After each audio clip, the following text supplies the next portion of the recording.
रवि ने उस दिन की छुट्टी ले रखी थी। दफ्तर में उन दिनों काम कुछ अधिक ही रहने लगा था। वैसे काम इतना अधिक नहीं था, परंतु मंदी के मारे कंपनी में छटनी होने का डर था। इसलिए सब लोग काम मुस्तैदी से कर रहे थे। बिना वजह छुट्टी कोई नहीं लेता था। क्या पता छुट्टियां लेते लेते कहीं कंपनी वाले नौकरी से ही छुट्टी न करते। रवि का दफ्तर घर से 20 किलोमीटर दूर था। वह बस द्वारा भूमिगत रेलवे स्टेशन पहुंचता और वहां से भूमिगत रेलगाड़ी से अपने दफ्तर पहुंचता। 9 बजे दफ्तर पहुंचने के लिए उसे घर से 7:30 बजे ही चल देना पड़ता था। उसे सवेरे 6 बजे उठकर दफ्तर के लिए तैयारी करनी पड़ती थी। वह रोज़ उठकर अपने और विभा के लिए सवेरे की चाय बनाता था। फिर विभा उठकर उसके लिए दोपहर का भोजन तैयार कर डब्बे में रख देती थी। फिर सुबह का नाश्ता बनाती और फिर रवि तैयार होकर दफ्तर चला जाता था। विभा विश्वविद्यालय में 1 वर्षीय डिप्लोमा कोर्स कर रही थी। उसकी कक्षाएं सवेरे और दोपहर को होती थी। बीच में 12 से 2 बजे के बीच उसकी छुट्टी रहती थी। घर से उस विश्वविद्यालय की दूरी 8 किलोमीटर थी। उन दोनों के पास एक छोटी सी कार थी, क्योंकि रवि अपने दफ्तर आने जाने के लिए सार्वजनिक यातायात सुविधा का इस्तेमाल करता था। इसलिए वह कार अधिकतर विभा ही चलाती थी। वह कार से ही विश्वविद्यालय जाती थी। घर की सारी खरीदारी की जिम्मेदारी भी उसी की थी। रवि तो कभी कभार ही शाम को 7 बजे के पहले घर आ जाता था। तब तक सब दुकानें बंद हो जाती थी। रवि को खरीदारी करने के लिए शनिवार को ही समय मिलता था। उस दिन घर की खास चीज़ें खरीदने के लिए ही वह रवि को तंग करती थी, वरना रोज़मर्रा की चीज़ों के लिए वह रवि को कभी परेशान नहीं होने देती। रवि को पिताजी के अप्रवास संबंधी कागजात 4 महीने पहले ही मिल पाए थे। उसके लिए रवि ने काफ़ी दौड़ धूप की थी। रवि खुश था कि कम से कम बुढ़ापे में पिताजी को भारत के डॉक्टरों या अस्पतालों के धक्के तो नहीं खाने पड़ेंगे। इंग्लैंड की चिकित्सा सुविधाएं सारी दुनिया में विख्यात हैं। यहाँ की राष्ट्रीय स्वास्थ्य सेवा सब देशों के लिए एक मिसाल है।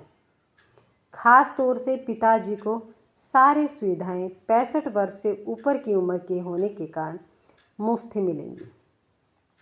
हालांकि भारत से लंदन आना आसान नहीं, परंतु 3 कमाऊ बेटों के होते उनके टिकट के पैसे जुटाना मुश्किल नहीं था।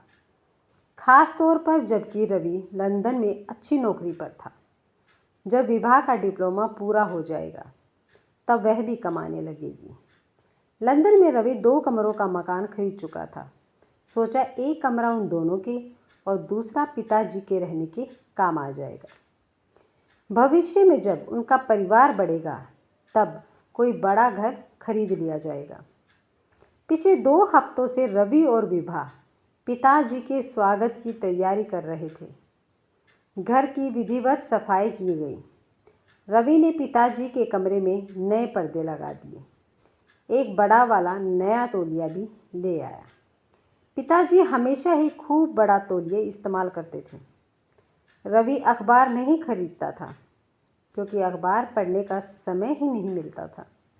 किंतु पिताजी के लिए वह स्थानीय अखबार वाले की दुकान से नियमित अखबार देने के लिए कह आया। रवि जानता था कि पिताजी शायद बिना खाए रह सकते हैं, परंतु अखबार पढ़े बिना नहीं। रवि से पूछ पूछ कर विभा ने पिताजी की पसंद की सब्जियां व मिठाइयाँ तैयार कर ली थी। रवि और विभा की शादी हुए 3 साल होने को जा रहे थे। पहली बार घर का कोई आ रहा था, और वह भी पिताजी। रवि और विभा बड़ी बेसब्री से उनके आने की प्रतीक्षा कर रहे थे। रवि ने एयर इंडिया वालों को 11:30 बजे फ़ोन किया। सूचना मिली हवाई जहाज़ 4 बजे ही पहुंचने वाला था। रवि ने फिर 1 बजे एयर इंडिया के दफ्तर में फ़ोन कर दिया। इस बार एयर इंडिया वाले ने रवि की आवाज़ पहचान ली। वह झुंझला गया।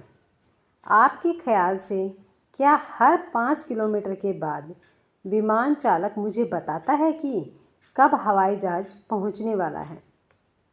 दिल्ली से सीधी उड़ान है, ठीक समय पर ही पहुंचने की उम्मीद है। उसकी बात सुनकर रवि चुप हो गया। विमान 4:30 बजे लंदन हवाई अड्डे पर उतर गया। रवि ने चैन की सांस ली।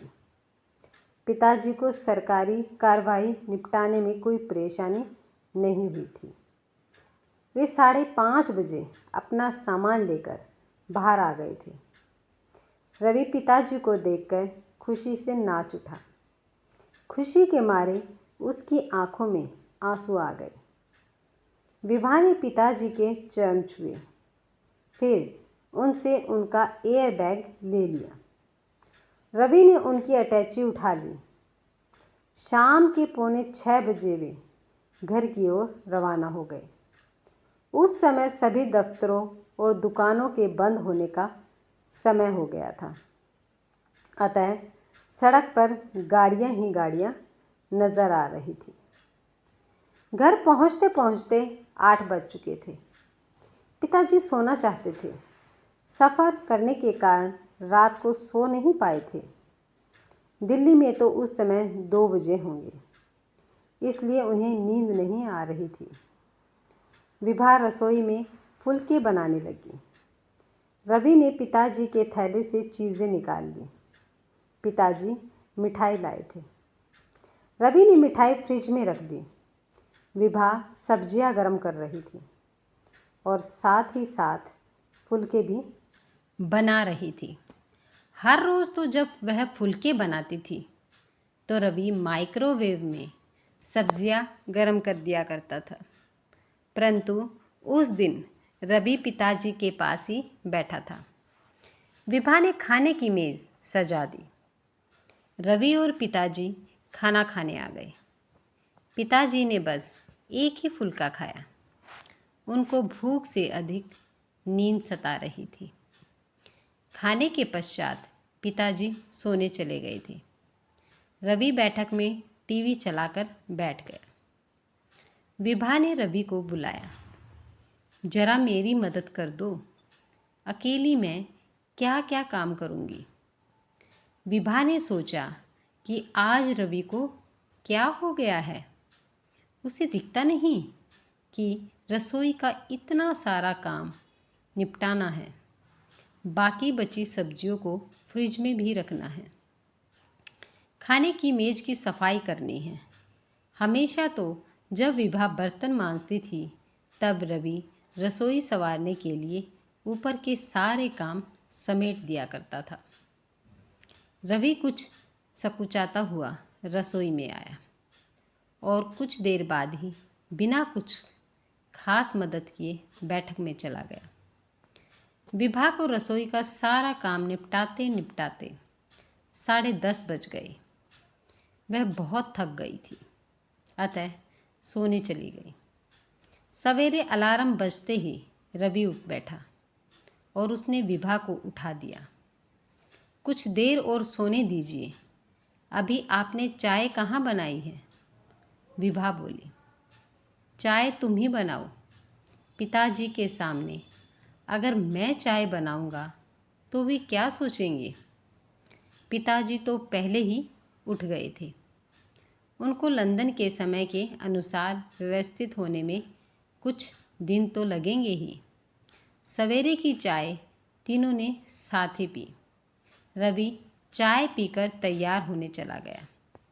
विभा दरवाजे के बाहर से सवेरे ताज़ा अखबार ले आई। पिताजी अखबार पढ़ने लगे। पता नहीं पिताजी कब और क्या नाश्ता करेंगे। उसने खुद पिताजी से पूछ लिया। नाश्ता कब करेंगे पिताजी? 9 बजे कर लूँगा, पर अगर तुम्हें कहीं जाना है तो जल्दी कर लूँगा, पिताजी ने कहा। तब तक रवि तैयार होकर आ गया। उसने तो वही हमेशा की तरह का नाश्ता किया, टोस्ट और दूध में कॉर्नफ्लेक्स।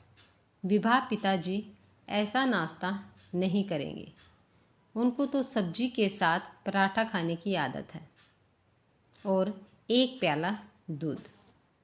तुम कोई सब्जी बना लेना थोड़ी सी, दोपहर को खाने में कल शाम वाली सब्जियां नहीं चलेंगी, दाल और सब्जी बना लेना। रवि बोला। दफ्तर जाते जाते पिताजी की रुचि और सुविधा संबंधी और भी कई बातें रवि विभा को बताता चला गया। विभा को 10 बजे विश्वविद्यालय जाना था, परंतु पिताजी का नाश्ता और भोजन तैयार करने की वजह से वह पढ़ने न जा सकी थी। उसने 2 पराठे बनाए और आलू उबालकर सूखी सब्जी बना दी। वह सोचने लगी, पता नहीं भारत में लोग नाश्ते में पराठा और सब्जी कैसे खा लेते हैं।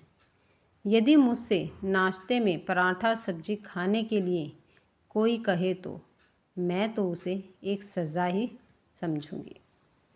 विभा बेटी, मैं ज़रा नमक कम खाता हूँ और मिर्चें ज़्यादा, पिताजी ने प्यार से कहा।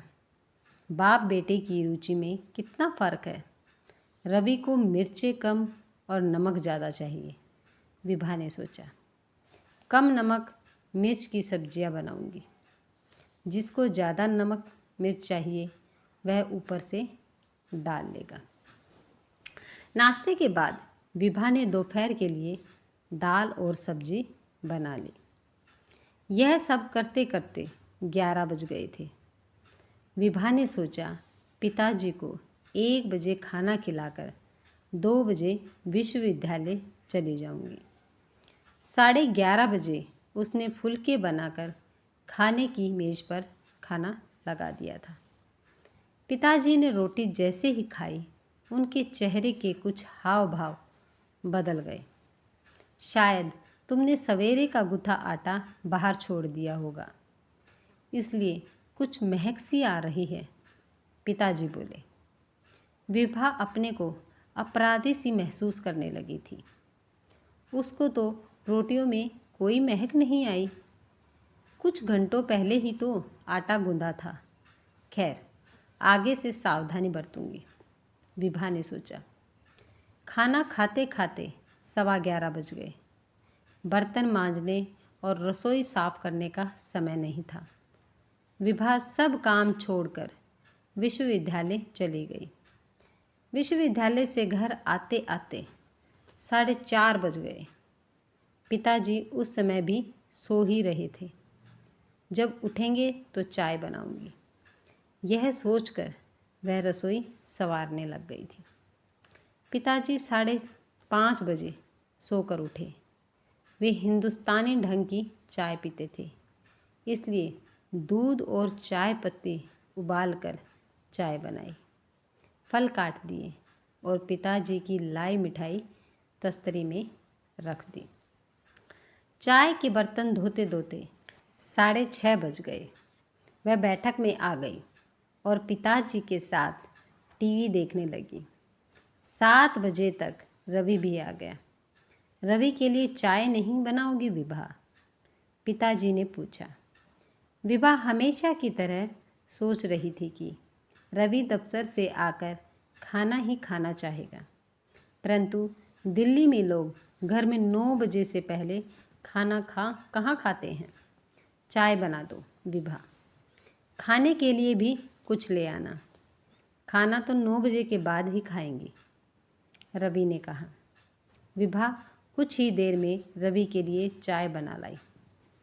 रवि चाय पीने लगा। शाम को क्या सब्जियां बना रही हो विभा? रवि ने पूछा। सब्जियां क्या बनाऊंगी? कल की तीनों सब्जियां और छोले ज्यों के त्यों भरे रखे हैं। सवेरे की सब्जी और दाल रखी है, वही खा लेंगे, विभा ने कहा। रवि ने विभा को इशारा करते हुए कुछ इस तरह देखा जैसे आंखों ही आंखों में उसको छिड़क रहा हो। बासी सब्जियां खिलाओगी पिताजी को? रवि रुखाई से बोला। मैं तो आज कोई सब्जी खरीद कर लाई ही नहीं। चलिए बाजार से ले आते हैं। विमल जी की दुकान तो खुली ही होगी, इस बहाने पिताजी भी बाहर घूम आएंगे। विभा ने कहा। रवि ने अपनी चाय ख़त्म कर ली थी। वह अपनी चाय का प्याला वहीं छोड़कर शयन कक्ष में चला गया। विभा को यह बहुत अटपटा लगा। सोचा, क्या हो गया है रवि को? घर में नौकर रख लिए हैं क्या, जो कल से साहब की तरह व्यवहार कर रहे हैं? कुछ देर बाद तीनों विमल बाबू की दुकान पर पहुंच गए। रवि की जिद थी कि खूब सारी सब्जियां और फल खरीद लिए जाएं। पिताजी जरा कुछ दूरी पर देसी घी के डब्बे की कीमत देखकर उसकी कीमत रुपए में समझने की कोशिश कर रहे थे। इतनी सारी सब्जियों का क्या होगा? कहाँ रखूँगी इनको? फ्रिज में, विभा ने शिकायत के लहजे में कहा। जब तक यहाँ पिताजी हैं तब तक घर में बासी सब्जी नहीं चलेगी। मुझे तुम्हारे पीहर का नहीं पता, परंतु हमारे यहाँ बासी सब्जी नहीं खाई जाती। रवि दबी आवाज़ में यह सब कह गया। विभा को रवि के ये शब्द कड़वे लगे। मेरे पीहर वालों का अपमान करके क्या मिल गया तुम्हें? विभा ने कहा। घर आते ही रवि ने विभा को ताज़ी सब्जियां बनाने के लिए कहा। पिताजी ने जिद की, नई सब्जी बनाने की क्या ज़रूरत है, जबकि दोपहर की सब्जियां बची हैं। विभा की जान में जान आई। अगर सब्जियां बनाने लग जाती तो खाना खाते खाते रात के 11 बज जाते। पिताजी रसोई में ही बैठ गए। रवि भी वहीं खड़ा रहा। वह कभी विभा के कान में हाथ बटाता और कभी पिताजी से बातें कर लेता। खाना 9 बजे ही निपट गया था। रवि और पिताजी टीवी देखने लगे। विभा रसोई का काम सवेरे पर छोड़कर अपने अध्ययन कक्ष में चली गई। पढ़ते लिखते रात के 12 बज गए। बीच बीच में रसोई से बर्तनों के खड़कने की आवाज़ आती रही। शायद रवि चाय या दूध तैयार कर रहा होगा अपने और पिताजी के लिए। विभा इतना थक गई थी कि उसकी हिम्मत बैठक में जाकर टीवी देखने की भी नहीं थी। बिस्तर पर लेटते ही नींद ने उसे धर दबोचा। अलार्म की पहली घंटी बजते ही उठ गई विभा। रसोई में चाय बनाने पहुँचे। पिताजी को वहाँ देखकर चौंक गई। पिताजी ने रसोई को पूरी तरह से संवार दिया था। बिजली की केतली में पानी उबल रहा था। मेज पर 3 चाय के प्याले रखे हुए थे। आपने इतनी तकलीफ़ क्यों की? विभा ने कहा। अब मेरी सफ़र की थकान उतर गई है। मैं यहाँ यही निश्चय करके आया था कि सारा दिन टीवी देखकर अपना समय नहीं बिताऊंगा, बल्कि अपने को किसी न किसी उपयोगी काम में व्यस्त रखूंगा। तुम अपना ध्यान डिप्लोमा अच्छी तरह से पूरा करने में लगाओ। घर और बाहर के कामों की जिम्मेदारी मुझ पर छोड़ दो। पिताजी बोले। पिताजी की बात सुनकर विभा की आंखें नम हो गई। पिताजी ने रवि को आवाज़ दी। रवि आंखें मलता हुआ आ गया। विभा ने सोचा, रवि इनको मेहमान की तरह रखने की सोच रहा था। पिताजी क्या कभी मेहमान की तरह हो सकते हैं? अगर आपको ये वीडियो पसंद आई है तो वीडियो को लाइक, शेयर और सब्सक्राइब करना ना भूलें।